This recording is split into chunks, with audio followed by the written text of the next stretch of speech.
그래서 5번째 제사인 속건제에 대해서 보도록 하겠습니다. 속건제는요, 한자로 보니까 바칠 속, 허물 건, 제사제. 그래서 결국은 속건제는 내가 실수나 잘못된 행동으로 말미암아 상대방에게 손해를 끼쳤을 때 그 일에 대해서 배상하는 제사다, 이렇게 생각하면 되겠습니다. 속건제는 기본적으로 속죄제와 좀 비슷한 성격의 제사인데 거기에다가 변상의 개념이 더해진 제사다, 이렇게 생각하면 됩니다. 번제, 소제, 화목제가 자원하여 드리는 제사라면 속죄제나 속건제는 의무적으로 드려야 하는 제사입니다. 번제와 소제를 통해서 하나님과의 깊은 관계를 가질 수 있었다면 화목제를 통하여서는 하나님과 깊은 관계를 가질 수 있었고 이웃과의 풍성한 교제를 나눌 수가 있게 되었습니다. 반면에 속죄제는 하나님의 자녀가 되는 사람들이 회개를 통해서 성도를 유지하는 제사가 속죄제입니다. 속죄제는 신분에 따라서 제물을 드리고 백성들 전체가 드릴 수 있는 제사 제도라고 하면 속건제는 속죄제와는 달리 언제나 개인적인 제사예요. 개인적으로 잘못한 것을 배상하는 제사입니다. 속건제를 원어로는 야삼 이렇게 말하는데 죄에 대한 책임을 가리킬 때 사용하는 단어고 동사로 쓰면 갚아준다, 이런 뜻을 가지고 있습니다. 내가 누군가에게 나쁜 짓을 해서 피해를 입혔으면 책임을 져야 한다라는 겁니다. 피해를 배상해 줘야 하는 것이 바로 속건제의 핵심 사상입니다. 죄를 지면 그것이 곧 사람에게뿐만이 아니라 하나님에게도 죄를 입혀드리는 행위입니다. 따라서 범죄자는 자기가 잘못한 것에 대해서 하나님과 사람에게 동시에 배상함으로써 그 죄를 사함을 받는 것입니다. 무엇보다도 속건제를 드려야 할 죄목을 보면 거의 다 경제적으로 누군가에게 피해를 입혔을 경우입니다. 그래서 꼭 배상하도록 제정하신 겁니다. 그러므로 빚을 졌으면 반드시 갚아야 한다는 죄책의 성격을 아주 강하게 드러내는 것이 바로 속건제의 성격이라고 볼 수 있겠습니다. 그러면 구체적으로 어떻게 배상해야 되는지에 대해서 우리가 보겠는데, 속건제의 대상이 되는 죄는요, 하나님에 대한 죄, 그 다음에 사람을 대상으로 하는 죄, 이렇게 둘로 나눌 수가 있습니다. 5장 14절에서 19절은요 하나님을 향한 죄에 대한 말씀인데, 그것을 더 세분한다면 14절에서 16절은 성물을 그릇 범했을 때이고 17절에서 19절은 여호와의 계명 중 하나라도 범했을 때, 그리고 깨닫지 못했을 때 내용입니다. 그 다음에 6장에 가서 1장에서 7절까지는 사람에 대해서 저지른 잘못을 속죄하는 속건제에 대한 말씀이, 그 규례가 나와 있습니다. 이웃에게 피해를 입혔을 때 어떻게 해야 되는지에 대한 규례가 나오고 있습니다. 그러면 먼저 성물을 그릇 범했을 경우 드려야 되는 속건제에 대해서 살펴보도록 하겠습니다. 15절 16절을 같이 읽겠습니다. 시작. 누구든지 여호와의 성물에 대하여 우리 중에 범죄하였으면 여호와께 속건제를 드리되 내가 지정한 가치를 따라 성소의 세겔로 몇 세겔 은에 상당한 호mon수 양떼 중에서 그러다가 속건제로 드려서 성물에 대한 잘못을 보상하되 그것의 5분의 1을 더하여 제사장에게 주시시오. 제사장은 그 속건제의 순양으로 그를 위하여 속죄한즉 그가 사함을 받으리라. 여기 보니까 누구든지 여호와의 성물에 대하여 부지중에 범죄하였으면, 그래, 이 말씀은 뭐냐면 하나님께 바칠 제물의 정량을 지키지 못했거나 아니면 누락시켰을 경우를 말하는 겁니다. 보통 곡물 용량을 재는 단위로는 에바를 사용하고 기름 같은 액질을 사용할 때는 흰을 사용하는데, 제사 드릴 때 정해진 분량이 있어요. 그죠? 3분의 1 에바를 드린다던가 흰을 드린다든가 이렇게 정해져 있는데, 그 정해진 분량을 제대로 지키지 않고 드린다면 하나님이 제정하신 율례를 범하는 죄가 되는 겁니다. 또 짐승을 드릴 때 어떻게 하라고 했어요? 흠 없는 것으로 드리라고 말씀하셨음에도 불구하고 흠이 있는 가축으로 드렸다면 이것도 하나님께 죄가 되는 겁니다. 이렇게 잘 알지 못해서거나 아니면 실수로 하나님의 소유물 나중에 죄인 줄 알게 되면 속건제를 드려서 용서를 받아야 되는 겁니다. 이런 경우에 속건제는 하나님께도 드려야 되고 제사장에게도 드려야 됩니다. 하나님의 몫을 떼먹으면 결국 제사장의 몫도 동시에 떼먹는 게 되는 거거든요. 그래서 제사장들에게도 배상해야 되는 겁니다. 속건제의 절차는요. 레위기 7장에 보면 1절에서 10절까지 나옵니다. 여기에 보면 제사를 드리는 당사자는요. 흠없는 수양을 가져다가 양의 머리에 안수한 다음에 성막의 북편에서 잡습니다. 그리고 그 피를 번제단 사면에 뿌린 후에 번제단 위에서 기름을 태웁니다. 그리고 나머지 고개는 제사장이 먹습니다. 이런 절차를 통해서 하나님의 것을 부지 중에 떼먹은 죄를 용서받게 되는 겁니다. 이것으로 다가 아닙니다. 이제 제사장에게 떼먹은 것이 있으면 20%를 더해서 120%로 돌려줘야 됩니다. 이렇게 배상을 해야 되는 건데 성물에 대해서 범했다라는 것은 제사장에게 물질적인 피해를 가했다라는 것을 뜻하는 겁니다. 예를 들어서 마땅히 하나님께 드려야 될 11조를 떼어먹었어.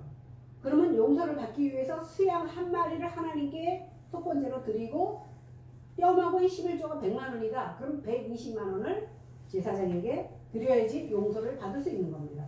이처럼 속건제는 하나님의 성물에 대해서 부지 중에 범죄한 경우에 드려지는 겁니다. 그러니까 고의성이 없이 무심코 범죄한 경우입니다. 만약에 고의적으로 내가 알고 있는데도 고의적으로 범죄했다 그러면 속건제나 속죄죄로는 용서받지 못합니다. 그럴 경우에는 번제를 드려서 용서함을 받아야 됩니다. 이렇게 부지 중에 범한 죄를 용서받기 위해서 속죄죄나 속건제를 드리는 것은 맞는데 속건제는 반드시 보상해야 된다는 사실입니다. 그럼 여호와의 성물에 대해서 생각해 보겠는데 여호와의 성물 그러면 그게 뭐냐면 하나님의 소유물을 다 여호와의 성물이다 이렇게 말합니다. 레위기 27장 28절에 보면 오직 여호와께 온전히 바친 모든 것은 사람이든지 가축이든지 기업에 바치든지 팔지도 못하고 무르지도 못하나니 바친 것은 다 여호와께 지극히 거룩하다 이렇게 기록되어 있습니다. 성도들이 하나님께 바친 모든 것은 이미 여호와께 드려진 성물이 되는 겁니다. 그것이 땅이 됐던 생물이 됐던 아니면 사람이 됐던 하나님 앞에 바쳐진 모든 것은 하나님의 것이 되기 때문에 성물인 겁니다. 이뿐 아니라 성물은요. 성막에 있는 모든 기물과 제사장의 제물까지도 성물로 생각합니다. 그러니까 일은 나갔지만 이렇게 강단에서 쓴다면 이것이 성물이 되는 거예요. 예를 들어서 제사장에게 돌아가는 모든 고기나 소재의 예물을 제사장만이 먹는 성소의 다시 말해서 희생제사의 고기나 소재의 제물들, 그 다음에 제사장들이 먹는 성소의 진설병 같은 것, 백성들이 제사장에게 바치는 첫 소학물, 첫 열매를 드린다 그랬죠. 가축의 첫 새끼, 그리고 11조, 이것은 특별히 바쳐진 모든 것이 다 제사장에게 드렸다 할지라도 하나님의 성물인 것입니다. 이런 모든 성물을 제사장과 그 가족들만 먹을 수 있습니다. 그런데 어떤 사람이 제사장의 몫을 제사장의 몫인지 모르고 먹었다면 그는 바로 성물을 범한 죄가 되는 겁니다. 그렇기 때문에 그것을 아는 순간 속건제를 드려서 용서함을 받아야 되는 겁니다. 그리고 성물을 범하는 또 다른 예가 있는데 이 경우가 가장 많거든요. 뭐냐면 내가 무엇인가 하나님 앞에 드리겠다고 서원해놓고 그 서원을 이행하지 않는 경우입니다. 이것이 무슨 말인지 레위기 27장 1절 2절을 같이 보겠습니다. 시작. 여호와께서 모세에게 말씀하여 이르시되 이스라엘 자손에게 말하여 이르라. 만일 어떤 사람이 사람의 값을 여호와께 드리기로 분명히 서원하였으면 너는 그 값을 정할지니. 오늘 레위기 27장으로 끝나는데 이 마지막 절은요. 레위기의 부록이다 이렇게 생각하거든요. 여기서 보면 이스라엘 백성들이 서원해서 하나님 앞에 무엇을 드리는 것에 대한 규례가 쭉 나옵니다. 그 드리는 목록에 사람을 정해서 드리든지 아니면 생축을 정해서 드리든지 땅과 밭을 정해서 드리든지 이런 것들이 쭉쭉 나오거든요. 사람을 드릴 때는 어떻게 드리고, 생축을 드릴 때는 어떻게, 땅을 드릴 때는 어떻게, 이렇게 나옵니다. 그런데 그렇게 서원해서 드릴 때 제사장은 반드시 그 서원한 품목에 대해서 값을 정해줘야 돼요. 제가 만약에 집을 드리겠다고 했어. 그러면 그 집이 1억이면 1억이다라고 정해줘야 돼요. 왜? 나중에 1억이 아닌 5천만 원만 드려도 모르잖아요. 사람을 속일 수 있기 때문에. 그래서 제사장은 내가 무엇을 바치겠다고 했을 때 그 값에, 그 물건의 값을 반드시 정해야 되는 겁니다. 레위기 22장 14절에 또 보면 만일 누가 부지 중에 성물을 먹으면 그 성물에 그것의 5분의 1을 더하여 제사장에게 주라, 이렇게 말하고 있습니다. 여기 이어서 15절 16절에 보면 뭐라고 나오냐면 이스라엘 자손이 여호와께 드리는 성물을 그들은 속되게 하지 말지니 그들이 성물을 먹으면 그 죄로 인하여 형벌을 받게 할 것이니 나는 그 음식을 거룩하게 하는 여호와니라. 그 음식이 내가 이미 제사장에게 드려지면 여호와의 것이 되기 때문에 그 제물 자체도 거룩한 음식이 된다는 거예요. 그래서 너희가 고의로 그것을 먹으면 형벌을 면치 못한다라고 오늘 레위기 22장에서는 얘기하고 있습니다. 보통 사람들이요, 어떤 어려운 일이나 기도 제목이 딱 생겼을 때 하나님께 이 문제만 해결시켜 주시면 제가 무엇을 하나님께 바치겠나이다, 아니면 어떻게 하겠습니다, 이렇게 서원 기도를 하게 됩니다. 근데 문제가 뭐냐면 그 문제가 다 해결됐을 때가 문제예요. 해결되고 나면 그 순간을 모면하고 나면 사람의 심리가 어떻게 변합니까? 갑자기 드리고 싶었던 것이 아까운 생각이 듭니다. 그래서 어떤 사람은 내가 드리고자 약속했던 것보다 더 싼 것을 드리거나, 아니면 그런 일이 언제 있었냐는 듯이 아주 떼어먹는 그런 경우도 생깁니다.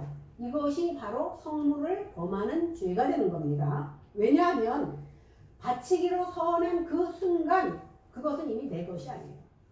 바치기로 마음먹은 그 순간 이미 하나님의 것입니다. 모리아산에서 아브라함이 이삭을 바치기로 결정했을 때 하나님이 받은 게 아니라 이미 그가 짐을 싸고 떠나면서 사흘을 고민하다가 하나님께 드리기로 결정한 그 순간 이미 하나님은 이삭을 받으신 거거든요. 그래서 우리가 서원을 하는 그 순간 이미 그 물건은 하나님의 것이요 제사장의 것입니다. 그러므로 서원을 지키지 않는 것은 곧 제사장의 것을 도둑질하는 것이나 똑같은 겁니다. 따라서 그것은 성물을 범하는 죄가 되는 거예요. 그래서 성물을 범하면 그 가격의 120%를 제사장에게 배상해야 됩니다. 이렇게 120%를 배상하기 위해서 어떻게 해야 돼요? 제사장은 미리 가격을 정해야만 되는 거예요. 이처럼 사람이 성물을 범하면 속건제의 규례를 따라서 제사장에게 120%를 배상해야 되고 하나님께는 어떻게 해야 되냐? 흠없는 수양으로 제사를 드려야 되는 겁니다. 두 번째, 여호와의 계명 중에 하나를 부지 중에 범하고도 깨닫지 못했을 때 속건제를 드립니다. 이 경우는 조금 좀 독특한데요. 17절에서 19절 한번 보겠습니다. 시작.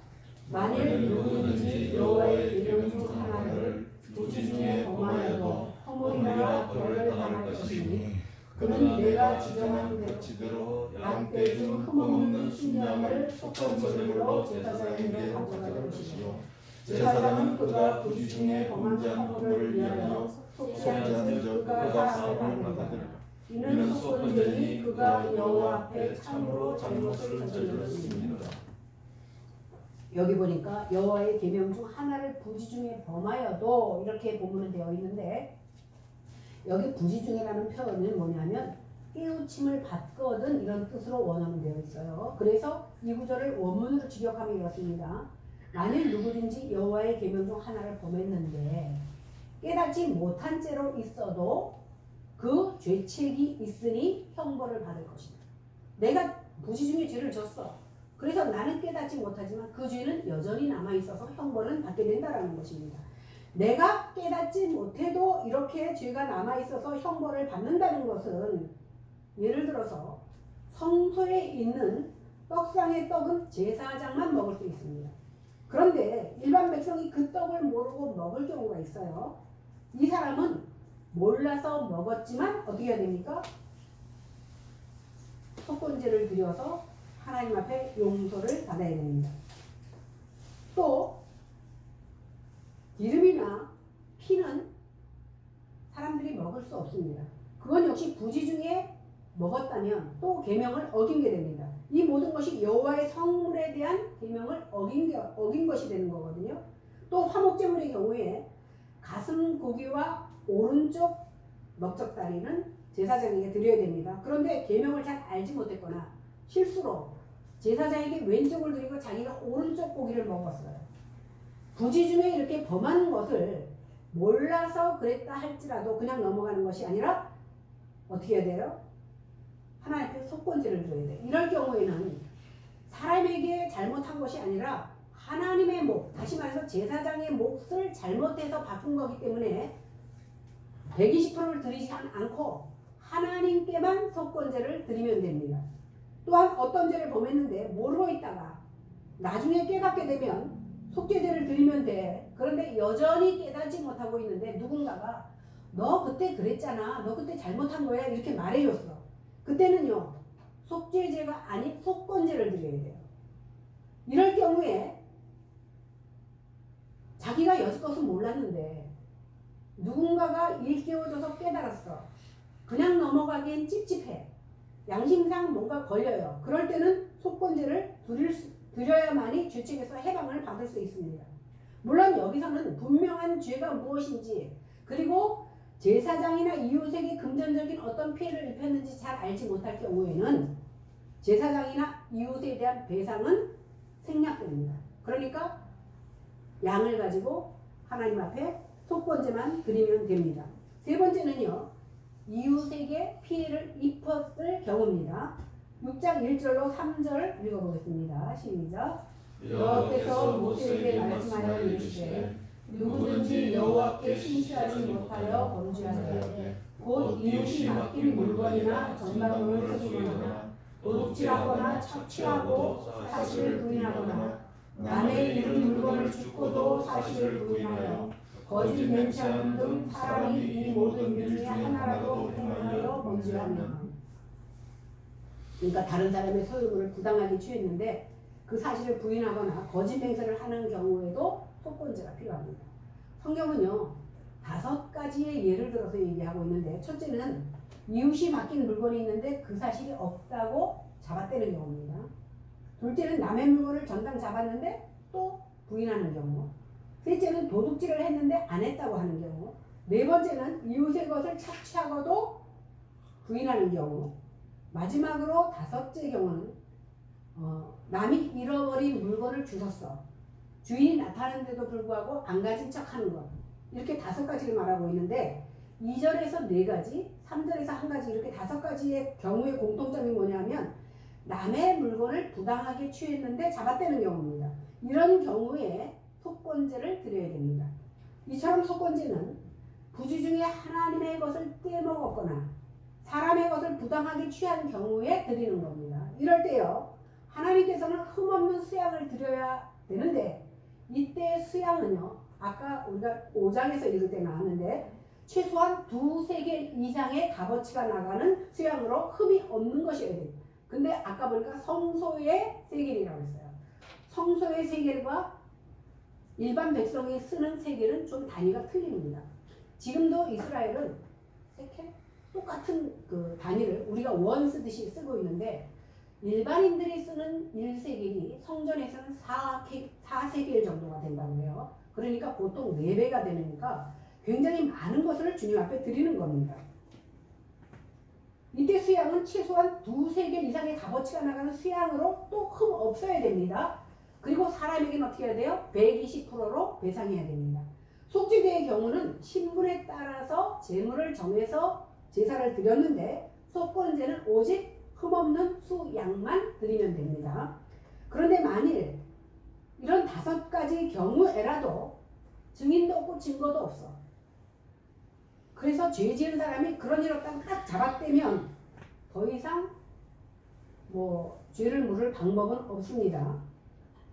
피해자가 아무리 억울함을 호소하고 법정에서 고소를 한다 그래도 피의자가 그런 일이 없다고 하나님 앞에 하나님의 이름까지 들먹이며 맹세해 버리면 어떻게 할 수가 없는 겁니다. 그런데 이런 범죄는 하나님의 이름을 망령되이 일컫는 것이 뿐만이 아니라 악의를 가지고 이웃에게 피해를 끼치는 죄로서 언약 백성으로서는 해서는 안 될 일입니다.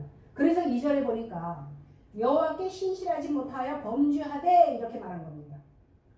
이것은요 사람만 속이는 게 아니라 하나님도 속이고 하나님의 언약을 저버리는 배도의 행위가 되는 겁니다. 그런데 놀라운 것은 뭐냐면 이렇게 하나님을 속이고 하나님을 배도한 죄인이라 할지라도 나중에 내가 정말 잘못했다라는 것을 깨닫고 하나님께 회개하면 하나님께서는 그 사람이 용서받을 길을 열어주신다는 사실입니다.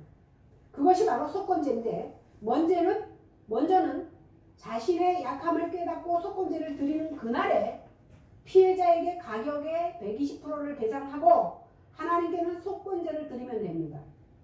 그런데 만일 피해자가 이미 죽어버렸어. 세월이 지났으니까. 가족이나 친족에게 그럴 때는 가족이나 친족에게 배상을 해야 되고 친족도 없고 가족도 없으면 제사장에게 배상해야 됩니다. 그 말씀이 어디에 나오냐면 민수기 5장 6절 8절에 나옵니다. 이어서 4절에서 7절 보겠습니다. 시작. 이는 죄를 범하였고 죄가 있는 자는 그 훔친 것이나 착취한 것이나 말한 것이나 잃은 물건을 주운 것이나 그 거짓 맹세한 모든 물건을 돌려보내되 곧 그 본래 물건의 5분의 1을 더하여 돌려볼 것이니 그 죄가 드러난 날에 그 인자에게 줄 것이요 그는 또 그 속건제를 여호와께 가져갈지니 곧 내가 지정한 가치대로 양 빼지 흠없는 순양을 속건제를 위하여 제사장에게로 끌고 갈 것이요 제사장은 여호와 앞에서 그를 위하여 속죄한즉 그는 무슨 허물이든지 사함을 받으리라. 훔친 것이나 거짓 맹세한 물건을 원래 주인에게 보내줄 때 원래 가치에 5분의 1을 더하여 돌려주라고 성경은 말하고 있습니다. 그러니까 20%를 더해서 주라는 겁니다. 근데 여기서 우리가 또 생각해 봐야 될 것은 왜 하필이면 120%냐는 거예요. 사실 율법에 보면 위와 같은 경우에 남의 재산에 피해를 입혔을 때는 그 피해 금액의 2배를 주라고 되어 있습니다. 뿐만 아니라 만일 소나 양을 도둑질해서 잡아먹었거나 팔아먹었을 경우에 소는 5배, 양은 4배를 주라고 나와 있습니다. 출애굽기 22장 1절에 보면 사람이 소나 양을 도둑질하거나 잡거나 팔면 그는 소 1마리에 소 5마리로 갚고 양 1마리에 양 4마리로 갚을지니라 이렇게 되어 있습니다. 이어서 4절에 보니까 만약에 도둑질한 것이 살아서 그의 손에 그대로 있으면 잡아먹거나 팔지 않았으면 그 소나 나귀나 양을 망라하고 갑절로 1마리 훔쳤으면 2마리로 갚아라 이렇게 되어 있습니다. 그러니까 만약 죽이지 않았거나 팔아버리지 않았으면 2배로 갚으면 되고 팔아버렸거나 죽여버렸으면 소는 1마리 5마리 양은 1마리 4마리 이렇게 배상을 하는 겁니다. 그런데 소송에 들어갔을 때 증인이나 증거가 나와서 법정 판결을 받게 되면 최소 어떻게 돼요? 2배에서 5배까지 배상해야 되는 겁니다. 그런데 내가 스스로 깨닫고 자수해서 속건제를 드리면 120%로 감면되는 거예요. 그래서 120%가 된 거예요. 원래 내가 스스로 속건제를 드리지 않으면 2배에서 5배까지 배상해야 되지만 내가 자수했기 때문에 정상을 참작해서 120%로 감면해 준 겁니다. 이처럼 속건제는요. 죄로 말미암아 하나님과 이웃에게 입은 피해를 배상하는 의미가 있는데 이렇게 죄의 값을 철저히 치르게 하는 이유가 뭐냐면 하나님께서 얼마나 죄를 싫어하시고 미워하시고 심각하게 생각하시는지를 깨닫게 하려는 겁니다. 사실요. 성전 2-3개이면 굉장히 큰 돈이거든요. 그만큼 가치 있는 순양을 드림으로 얼마나 부담이 가겠습니까? 더군다나 내가 훔친 것의 120%를 드려야 되니까 굉장히 부담스러운 겁니다. 이것은 뭐냐면 너희가 부담에 넘치도록 죄값을 치를 만큼 내가 죄를 싫어하고 경멸한다는 것을 백성들에게 알려주는 겁니다. 오늘로서 우리가 5가지 제사를 마치게 되는데 이 5가지 모든 제사는 결국 그리스도의 십자가의 대속을 보여주시기 위한 겁니다. 속건제 역시도 결국은 그리스도에게서 성취된다는 사실을 우리는 알 수 있습니다. 이사야 53장 10절입니다. 시작. 여호와께서 그에게 상함을 받게 하시기를 원하사 질고를 당하게 하셨은지 그의 영혼을 속건제물로 드리기에 이르면 그가 씨를 보게 되며 그의 날은 길 것이요 또 그의 손으로 여호와께서 기뻐하시는 뜻을 성취하리로다. 이사야는요 장차 오실 예수 그리스도의 대속의 희생을 예언하시면서 그분이 속건 제물이 될 것이다 이렇게 말하고 있습니다. 여기 그냥 희생 제물이다 이렇게 말하지 않고 속건 제물이라고 표현한 것은 뭐냐면 바로 죄는 죄책이 있어서 하나님께 반드시 배상해야 된다라는 겁니다. 그러니까 누군가가 우리가 죄를 지었으면 그 죄의 값을 치러야 되는데 그 죄의 값을 치를 사람이 누구라는 거예요? 예수 그리스도라는 겁니다.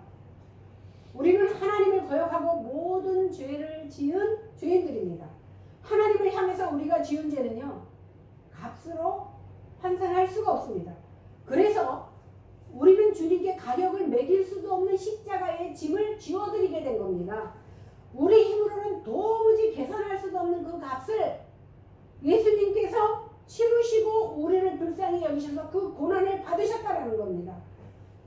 우리 대신 죄값으로 그 죄값을 배상하시느라고 십자가를 졌다는 겁니다. 그래서 이사야 예언처럼 예수님은 우리의 영혼을 속건제물로 드려서 우리의 죄값을 대신 물어주심으로 우리의 죄는 사함을 받았고 우리는 구원을 받게 된 것입니다.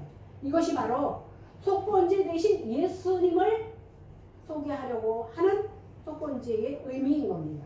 그러면 죽을 수밖에 없는 억만가지 죄에서 우리를 죄 없이 구원을 받았는데 이런 은혜를 받은 우리가 어떠한 모습으로 삶을 들여야 되겠느냐는 겁니다.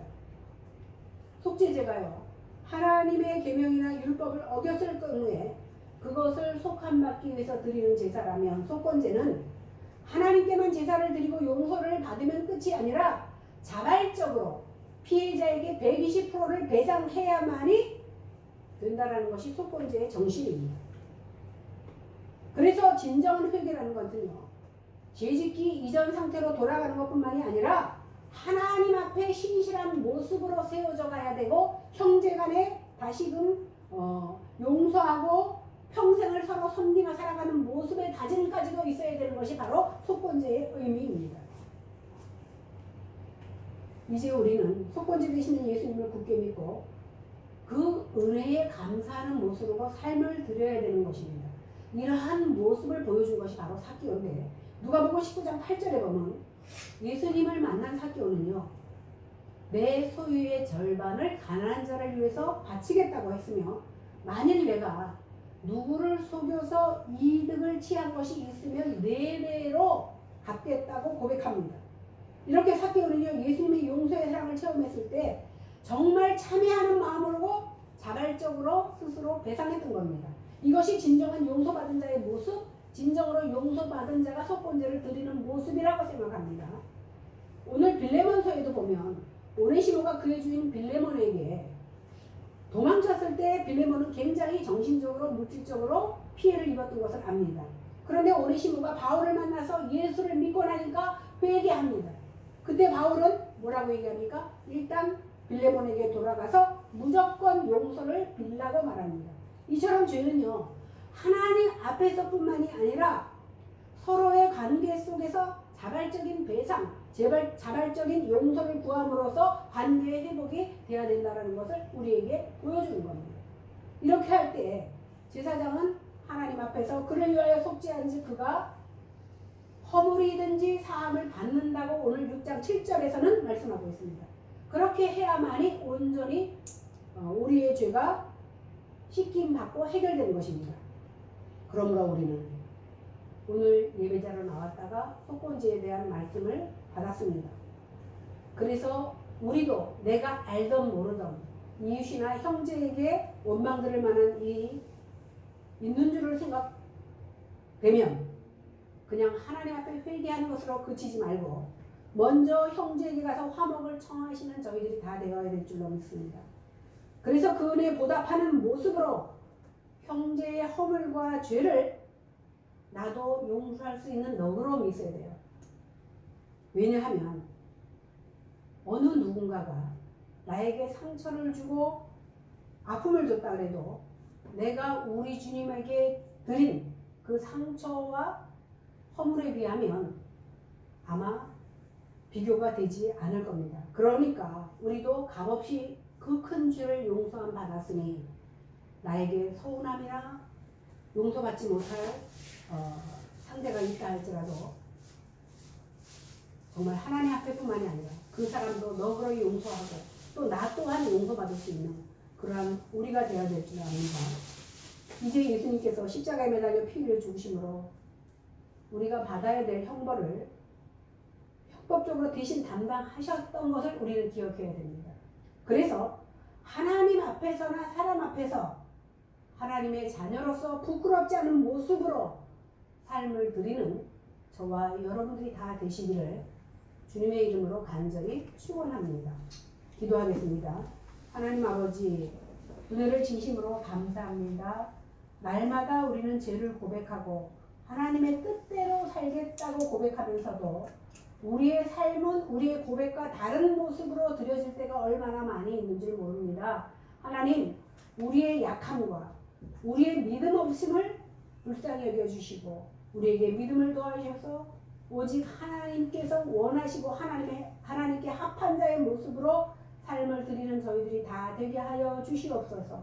오늘까지 우리가 5대 제사에 대해서 배웠는데 이 제사를 통하여서 오직 예수 그리스도로 인하여 내가 구원함을 받았고 모든 죄책을 용서함 받았다는 사실을 깨달아 그 은혜에 보답하는 모습으로 삶을 드리는 저희들, 그것을 다짐하고 돌아가는 저희들 다 될 수 있도록 하나님 역사하여 주시옵소서.